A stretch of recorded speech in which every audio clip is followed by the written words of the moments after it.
What's going on, everyone? Brad here with Top Tier Physical Therapy. Correct me if I'm wrong, but I bet at some point you have experienced a tight muscle that no matter how much you stretch it, it does not get better. The tightness does not go away, and you're lost in what to do. This is something that I've experienced. This is something that many of my patients come in and complain about. And in this video, I'm going to explain to you what's probably going on, why this is happening, and what are alternate ways you can address this tight muscle. So, for starters, when we think of tight muscles, many people, I believe, think the muscle is actually shortening or uh, shrinking in size. That is not what's happening. There is only two occasions where I can think of a muscle or soft tissue structure may actually be tightening, and that is either in adolescents who are growing very quickly and their bones are outgrowing the growth of their muscles, and these muscles are just being pulled tight as the bone grows. The other scenario would be someone who spends a prolonged amount of time immobilized, whether that's in some kind of boot or cast. If you don't fall in either of those two categories, it's very unlikely that your muscle has just shrunk in size and needs to be literally stretched out, like you might stretch out a shirt or a cloth to relieve your tightness. What is likely happening is this muscle has increased its tone or how much it is turned on, which when that happens, a muscle shortens and it is not lengthening to the point where we start to feel tightness. So in my example with a bicep, if I'm trying to straighten my arm out, if my bicep is always in this state of contraction and it won't go anywhere past here, if I try and force my arm straight, I'm going to feel a stretch in my bicep. It's not that my bicep has shortened, it is that it won't elongate because it is trying to maintain this contract position. So many of you, I'm sure, have gotten some kind of soft tissue work, whether it be from a massage therapist, a chiropractor, or a physical therapist, and they're telling you, ooh, you feel tight here. What they're actually feeling is that muscular tone. So if my arm is just laying here by its side and I feel my muscle, it's nice and soft. If I make a muscle, that muscle becomes much more hard. That I can feel. If a muscle is harder, it has more tone, and this is described as tightness by some of these providers. Tightness can only be assessed through movement. Tone is assessed through feel. So if someone's telling you you feel tight, really what they're describing to you is the increased tone of that muscle, basically identifying that that muscle is a little bit more of a contracted state. So what we need to do is to get this muscle to become untight is to allow it to relax and go into a more lengthened state. And there's two reasons why a muscle does not want to go into a lengthened state, and two ways we can force it to do so. So one, a weak muscle can mimic a tight muscle. So with this sliding filament theory and a what we call a length tension relationship, muscles shorten by fibers sliding in and out of each other. When a muscle shortens, we have more of a crossover of these fibers, and when a muscle lengthens, those crossovers reduce. When a muscle is maximally shortened, there's nowhere else for those fibers to cross over, so it's not going to generate a lot of force. When a muscle is maximally lengthened, there's very little crossovers that are happening, so it's not going to generate a lot of force to start contracting that muscle. A muscle is strongest when it's somewhere in between its maximally shortened and maximally lengthened state.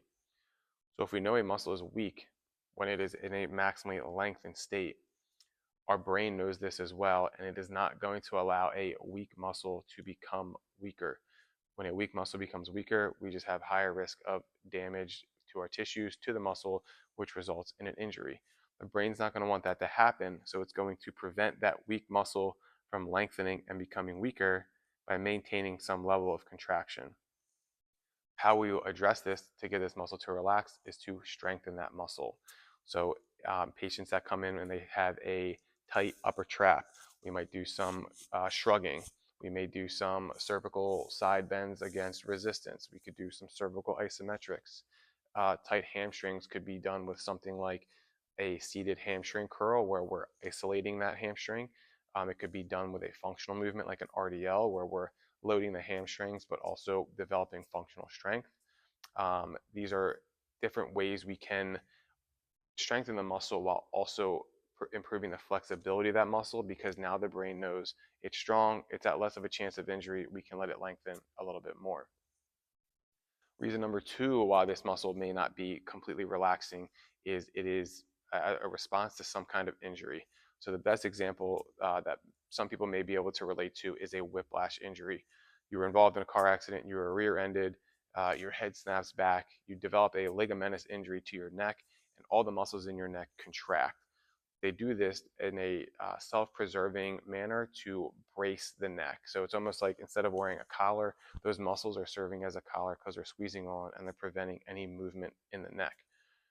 This is good for the ligaments to avoid stress by turning or rotating the head, but the problem becomes when these ligaments have healed in a couple of weeks and those muscles are still in the state of contraction, the person will develop complaints of tightness or stiffness in their neck. No matter how much we stretch those muscles, they are going to resist that stretch and we're never going to get relief of this tightness.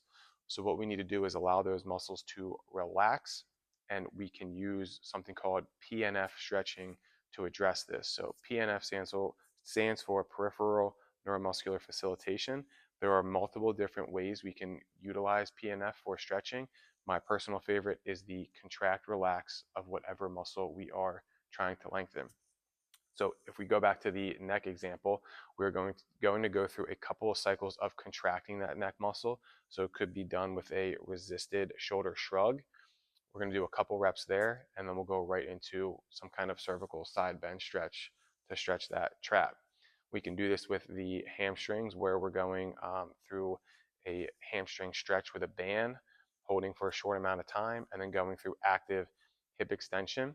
And then we can do this with our hip internal rotators and adductors to help improve someone's squat mobility, where we're in this butterfly stretch for a short amount of time and then contracting those adductors and internal rotators to get them to relax. The way this contract relax works is it utilizes a reflex in our muscles to inhibit that muscle's ability to contract. There is something in our tendons called the Golgi tendon organ. When our muscles contract, a tendon stretches. If that contraction goes unchecked, we may be able to generate such a strong contraction that we damage the tendon, and we don't want that. So inside that tendon is the Golgi tendon organ. As that tendon is being stretched, it's sending a signal to the spinal cord, which then sends an inhibitory signal back to the muscle to reduce the contraction so we don't overstretch and damage that tendon. When we go through these contract relax cycles with PNF stretching, we are using that inhibitory signal from the Golgi tendon organ to reduce that muscle's contractibility, immediately going into a stretch where that muscle is going to be less resistance to that stretch, and we can actually improve the flexibility of that muscle. So 2 reasons why that muscle may be not lengthening and creating that sensation of tightness is weakness or some kind of self-bracing or guarding. And we can either address this by strengthening that muscle, whether in isolation or with functional movements, or we can go after that with PNF stretching, where we're using the nervous system and reflexes in that muscle to allow the muscle to relax and stretching it further. So the next time you're feeling some kind of tightness in the neck, in the hamstrings, wherever, instead of just cranking on that sucker and hoping that there's some kind of relief, instead try one of these approaches of strengthening that muscle, utilizing this PNF stretching. I'm confident you'll see some benefit. All right, we're going to pause here, and I wanted to show you guys the method that I use for PNF stretching for the hamstrings when you don't have anybody else that you may be able to push against and have stretch your hamstring. So all you'll need is a resistance band fastened up high. So I have the pull-up bar that I have it tied to, but at home you may be able to loop a band into the door frame.